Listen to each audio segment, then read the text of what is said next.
nevoja juaj e gjatë në këtë profesion? Keni ndonjë rast të treguar nga ata që kanë qenë direkt në operacion, cili ka qenë ndërhyrja më e vështirë në vite?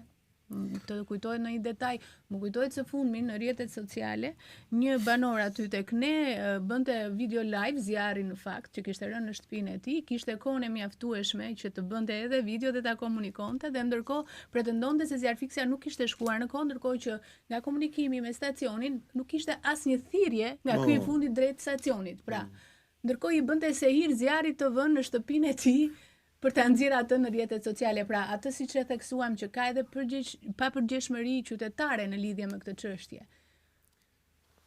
Tash zjarfiksia nuk do i the fall me grosh që i ka rënë zjarri atje, duhet ta lajmëronte ai. Po patjetër. Duhet ta lajmëronte ai dhe nga momenti që lajmërohet shërbimi i zjarfikës, atje regjistrohet. Po, ora, minuta, adresa e më thash. Dhe nga momenti që regjistrohet, përllogaritet gjithë koha e daljes së automjetit dhe e shkuarjes në vend.